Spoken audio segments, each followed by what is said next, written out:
Dana White was on Pat McAfee's show today and explained that Conor McGregor and Michael Chandler likely now will not happen until the fall. That's right. You heard me correctly here. No UFC 300, no International Fight Week. We're looking at the fall for these two to fight. And I'm going to talk a little bit about how this impacts some of the other cards. And I'm also going to talk about where Michael Chandler stands in all this as well. But let's watch the clip here first with Dana White on Pat McAfee here today.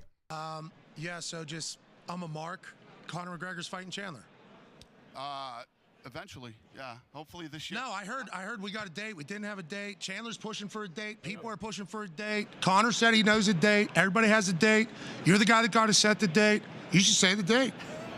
There is no date. Come on, I'm hoping for the fall. We get it done in the fall. So we're hoping to get it done. We're hoping we're getting it done for the fall. It's February 7th. What is going on here? Why is this taking so long? A couple things to take away from this this clip here. First and foremost, I had a few people, and you know who you are, during my live stream saying, James, Conor and Chandler is going to happen at UFC 300. No doubt about it. Clearly it's not. Okay? I talked about why Conor, John Jones, there's a few fighters in the UFC that they're so big that they are just so tough to book for fights. And this is, what happens is it's not like you can just pick up the phone and make a fight happen. There's money involved. There's a bunch of other stuff going on as well. I'm not sure why it's taking this long. We've seen McGregor training. It seems like he's ready to get back here. And we're talking about a fight in the fall. So we can rule out UFC 300. There was that rumor a little while back from Ariel Helwani that this was going to take place in June in International Fight Week. According to Dana here, looks like that's not going to happen. Looks like it's going to happen in the fall. I don't know what's going on here. Like, I really don't. I wish I had some insight. I wish it was, maybe we had some clarity on the drug testing or the weight class or what's going on here. But if Dana is saying this on one of the biggest shows in the world, sports shows, in Pat McAfee's show, that it's happening in the fall, I'm going to take his word for it. I mean, if anything, he would say the opposite and say, oh yeah, we'll get it done. But no, he does not sound very optimistic about this fight happening. And this puts a wrench in a lot of things. So let's talk first about 300. Like, it's February 7th. We do not have a main event for UFC 300. I don't care what anyone says here. The UFC is going to put something together for UFC 300 and fans are not going to like it. And this was not the plan by the UFC because the UFC probably wanted the main event already set and done a while ago. Dana was hyping up the card. Whatever they're putting together, they are scrambling behind the scenes. I have no doubt about that. That's my hunch. I don't have any insight into that, but based off the fact that, I'm sure this is the fight they wanted on UFC 300, Chandler and Conor. But the fact that now we're talking the fall, like 99.9% sure it's not happening on UFC 300. So there's that. But what happens with International Fight Week? Here's the thing that people, I think, aren't looking at. International Fight Week is typically a big week for the UFC. They have, obviously, the Radio Row and the Expo and all that stuff going on. That's usually a big card for the UFC. I will admit the last couple of years for the UFC International Fight Week card maybe hasn't been as amazing as it usually is, but we also have not had a UFC 300 card or like a big event that's happened before that. I know they had the March card last year with Cyril Gane and John Jones, but this card for UFC 300, not to mention UFC 299, is getting stacked. I think International Fight Week this year, unless they come up with something creative or something they can pull together, but I know we're talking in February here, but they're going to be hurting to put on a good event for that. And that's a marquee event for the UFC. And I wonder if Chandler and Conor is not happening at that event, what the heck are they going to do? I know some things have got to change. I know a lot of things can change between now and, end of June, which I think is what they were targeting for International Fight Week. Usually it's first week of July.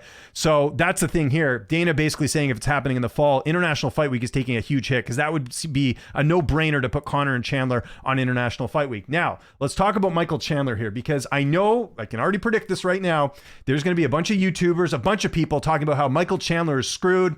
Michael Chandler, there's nothing he can do. And I understand it because Chandler has not fought in a while, right? The fight he had against Dustin Poirier was in November of 2022. Let's say Dana's right and this fight happens in the fall. It's going to be almost 2 years that he last fought. For a guy who's going to be turning 38 in April, that's not good optics for Michael Chandler here. But here's the thing that I got to point out to everyone, because I know it's going to be a very trendy thing to crap on Michael Chandler. What are his other options? Chandler's screwed regardless, because here's the problem. Let's say Chandler has moved on from the Conor McGregor fight. Who does he fight? Who does he fight? Who are some of the big names in the division that Michael Chandler can fight right now that is going to be worth his time? There really isn't anyone. If you look at this division top to bottom, there aren't any big names of fighters that he hasn't already fought. He's fought Oliveira. He's fought Gaethje. He's fought Poirier. He's not fighting Islam. Like, he's not a title contender at this point. He's lost too many key fights that he's not going to be able to get back in title contention anytime soon anyways. And again, at his age, do you like his chances of getting at a title shot? So no. So basically, Chandler has, a couple options as far as where his career goes from here. Option number one is trying to get into the title picture. I think we can rule that out, like for the reasons I just mentioned. Number two is you fight sort of a marquee fight, a big name. Well, the only big name that he hasn't fought here is Conor McGregor. And again, he's getting pulled along here. The third option is he has to fight up and comers, right? Like what happened with Gaethje when he had to fight Fiziev. What is currently happening with Dustin Poirier having to fight Benoit Saint-Denis. Chandler doesn't want to do that. To me, the better option here is to wait out for Conor, as opposed to him trying to fight like a Fiziev, or I mean, I probably wouldn't fight Fiziev anyways. I believe they've trained together at Killcliff. You're basically going to have to fight some up and comer. And is that going to be really worth Chandler's time after waiting out this long? Probably not. I don't know how he's going to do. I don't think he'll do very well.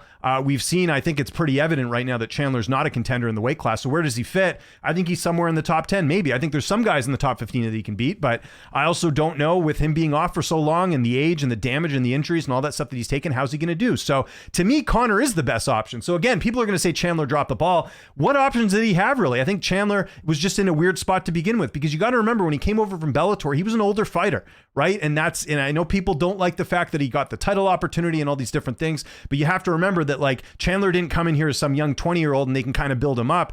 What you see is what you get. Chandler's not going to get any better, or if anything, he's going to get he's going to get worse as his career goes on here. So I know, again, it's going to be very trendy for people to sit here and crap on Michael Chandler, but really he doesn't have an option. I mean, it kind of sucks for him, but if anything, if MMA fans believe in karma, I mean, look, like, people weren't happy about him getting the title shot. Now the karma's kind of coming back his way, where he's not even getting to fight, and he's kind of holding out for this Conor fight. I think if you're Michael Chandler, even if it takes a couple more years, you still have to hold out for this fight, because what other option does he have? The only other option that Chandler has right now is he fights someone else in the division that's not as notable, that they're not going to be the A side. He'll be the A side just based off his credentials and everything that he's done. And chances are he's going to lose. I mean, realistically, like, if you're looking at the top 10 here, who do you think Chandler can beat? Rafa dos Anjos, maybe. Dariush, he might, because Dariush's chins have been a bit compromised. But you look at it here, like, a lot of these guys I think would beat Michael Chandler at this stage in his career, especially with the layoff and all that. So that's kind of what I'm getting at here, is that I don't think that Chandler really has a choice. Like, I think no matter what he's doing, he's in a lose-lose situation. He's in a lose-lose situation with Conor because he's having to wait so long for a fight that may not ever happen. I mean, at this point, I don't know if it does happen. The more we push this, the more I don't even know if Conor's going to fight again. I was a bit more optimistic than most people, but the longer this goes on, it's like, what is holding this up? What is going on? I don't know. I really don't have any insight here, but I just know when you're dealing with Conor, it's not as simple as picking up the phone and making a fight happen. There's a lot of different factors going on. Even Dana didn't sound too, like, confident that it was going to be Chandler and Conor, right? It seemed like, you know, maybe it's open for discussion. So I don't know what's going to happen. I don't know what's going to go on. But I really don't think Chandler has a better option here, because, again, whoever he fights going forward, it's probably going to be a fight that he doesn't win, and it's not a fight that's, you know, like it's not a big name in the weight class, so to speak. So that's kind of where I look at Michael Chandler here. Like, I think Conor is the best option, and I think he's got to hold out for it. So hopefully we see this fight. I want to see this fight. I know a lot of people have moved past the whole Conor and Chandler thing. My only issue with Chandler right now is that he's holding up the rankings. He hasn't fought in 2 years. You guys know my thoughts on, if you haven't fought in more than a year, you should be out of the rankings, and just remember where you were before that and then place you back in there. That's the only issue I think people should have with Michael Chandler. But outside of that, if he wants to fight Conor, who cares? Like I said, his options are not much better from here on out. So I want to know what you guys think in the comment section below. So first, your reaction to this news. Second, do you think this fight happens? I'm starting to have my doubts, more so than ever. The more this gets pushed along, the more I think that Conor may never fight again. And maybe, you know, and again, if Chandler doesn't fight Conor, who's to say he doesn't just hang him up and says that's it? Because, again, the options are not much better. They mentioned the fall. Here's one last thing I'll mention. I forgot to mention this before.